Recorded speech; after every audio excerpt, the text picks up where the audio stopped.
All right, what am I struggling with this week? Wow. So this week I was actually debating whether I wanted to talk about it on this channel, but actually got my first copyright takedown. And for anyone who has started a YouTube channel, chances are that at some point you're going to have to deal with some sort of copyright takedown or copyright claim.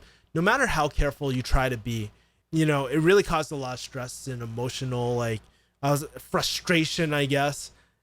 But I was actually able to get the claim or takedown retracted, right?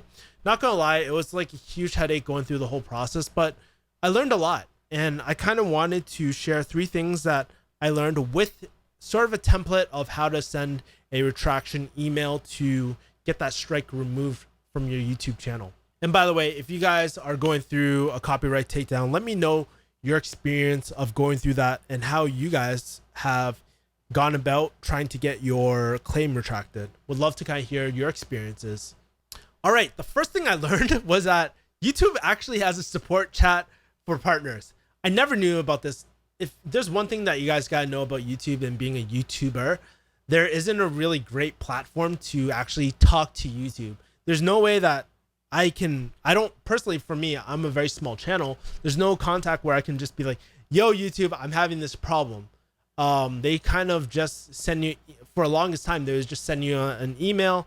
And then if you weren't big enough, then tough shit, you're out of luck, right? But I actually, after doing some diving and doing some YouTube searches, I learned that actually YouTube has a support chat for its partners. And this isn't available to everyone, but I think if you hit certain requirements, then it will let you know whether you qualify for this.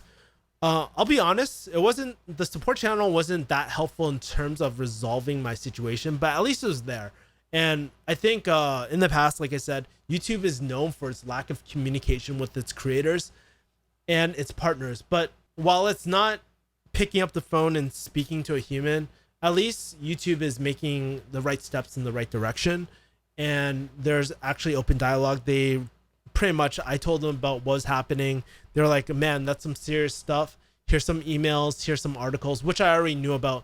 So to be honest, it wasn't helpful, but knowing the fact that YouTube is actually taking those next steps to encourage better communication and transparency is the right step. And that's a good thing. Second thing, I actually learned how to send a retraction email request. Honestly, like I said before, this was my first time having to deal with something like a copyright takedown. While you can immediately send a submit counter notification officially with YouTube request, right? It actually binds you legally.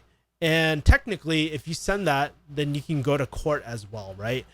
And so if there's one thing I've learned through closing, sales, business, it's all about communication, right?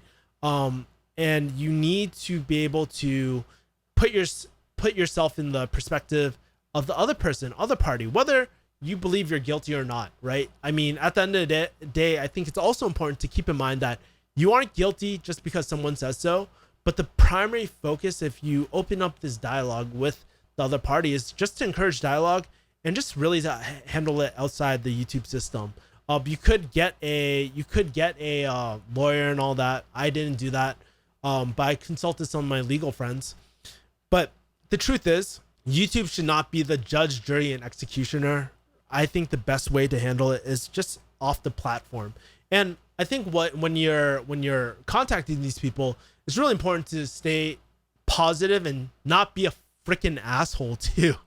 I mean, it's funny. Like, I get it. It's frustrating dealing with something like a copyright takedown or something like that. But being abrasive, being an asshole is not going to help the situation either. Actually, it would probably escalate the situation if I handle it in a bad way.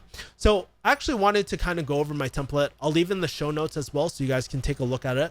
But basically, my headline was copyright takedown retraction request. Good morning, blah, blah, blah. Side note, YouTube will give you a direct contact at for the person who initiated that takedown as well. But basically it was like, good morning. My name is Kevin Yee. I'm the owner of my personal channel. I linked it, and Refugee Hustle. First of all, I'm a raving fan of product, whatever they have, With that being said, and that was true, by the way, in my case. With that being said, this morning I received a copyright strike on my video from YouTube, and it's affected my monetization status with YouTube.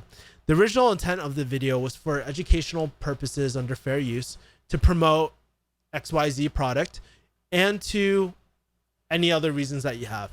Anyways, I will love for you to consider retracting the takedown. If you believe that there is copyrighted material, no problem. We can talk about taking down the video from my end or editing the video.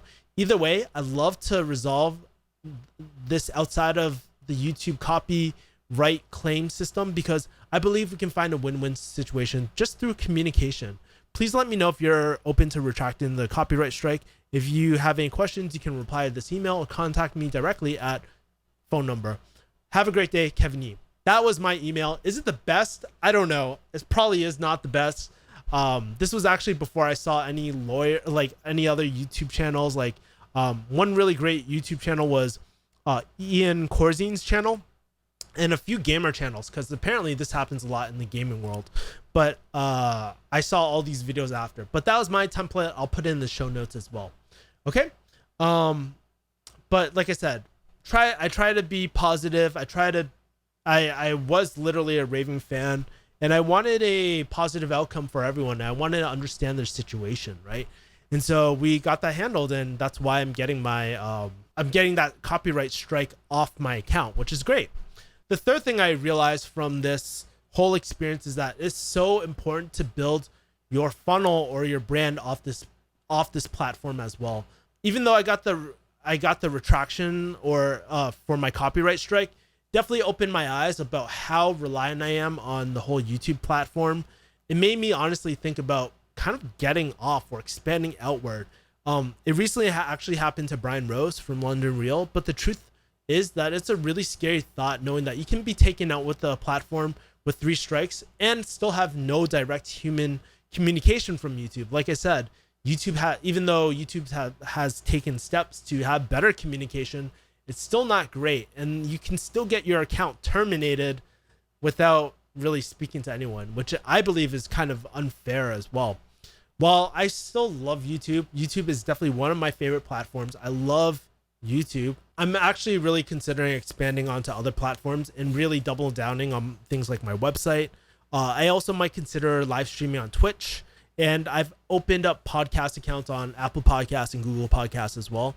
And of course, refugeehustle.com, babies. So if you go refugeehustle.com/join, you guys can follow me just in case I ever get taken down. But on a serious note, shameless plug over, but on a serious note, it really taught me it's important to diversify off this platform as well.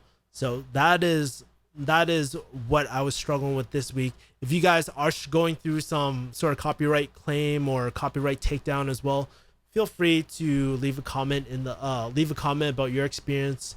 Maybe if you need help, feel free to reach out to me at subscribers@refugeehustle.com, and I'll do my best to help you guys. The last thing I'm covering today is what my ultimate home office setup looks like.